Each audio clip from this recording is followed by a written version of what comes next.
હાલ વેકેશનનો માહોલ ચાલી રહ્યો છે ત્યારે લોકો વેકેશન માણવા માટે સ્વિમિંગ પૂલ કે ગેમ ઝોનનો સહારો લેતા હોય છે। બાળકોને ત્યાં ફરવા માટે લઈ જતા હોય છે। ત્યારે રાજકોટની અંદર કાલાવર રોડ સ્થિત ટીઆરપી ગેમ ઝોનની અંદર લોકો વેકેશન માણી રહ્યા હતા, બાળકો રજાઓ માણી રહ્યા હતા। તેવામાં એક એવી ઘટના બની કે આ માસૂમ બાળકોનો જીવ ગયો।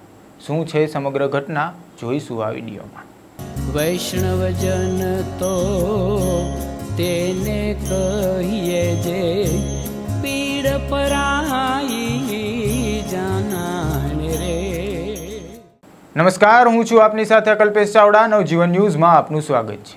હાલ વેકેશનના માહોલની અંદર બાળકો ગેમ ઝોનમાં જવાનું પસંદ કરતા હોય છે, ત્યારે આ ગેમ ઝોન માસૂમ બાળકો માટે કેટલો ગોઝારો બની શકે છે તે આ ઘટનાથી સાબિત થાય છે।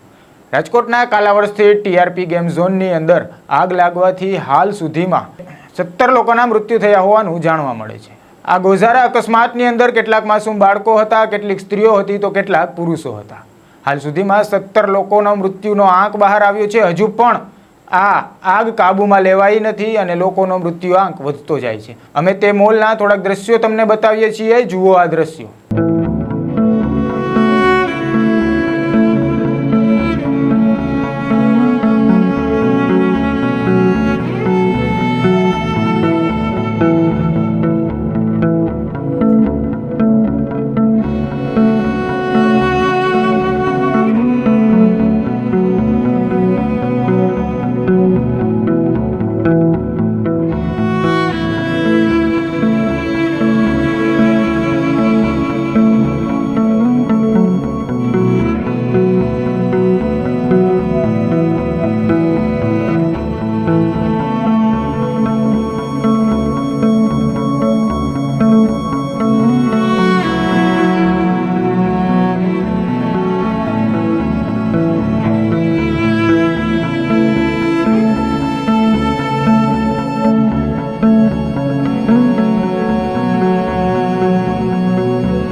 આ ઘટના બનવાની સાથે સ્થાનિકો દ્વારા ફાયર બ્રિગેડની ટીમને બોલાવવામાં આવી હતી। ફાયર બ્રિગેડની ટીમ તાત્કાલિક ધોરણે કામમાં લાગી હતી, પરંતુ છતાં આ આગ કાબૂમાં હજુ સુધી આવી નથી।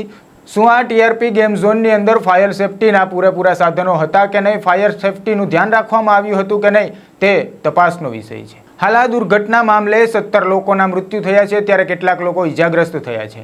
આ મૃત્યુ થયેલા લોકો એટલા તો દાઝી ગયા છે કે તેમને ઓળખવા પણ મુશ્કેલ છે। આ લોકોના પોસ્ટમોર્ટમ બાદ તેમના ડીએનએ ચેક કર્યા બાદ તેમની ઓળખ કરવામાં આવશે।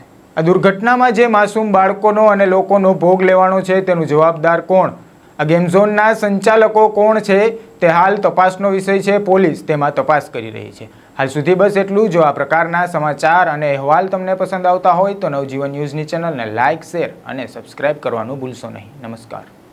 વૈષ્ણવજન તો તેને કહીએ જે પીડ પરાઈ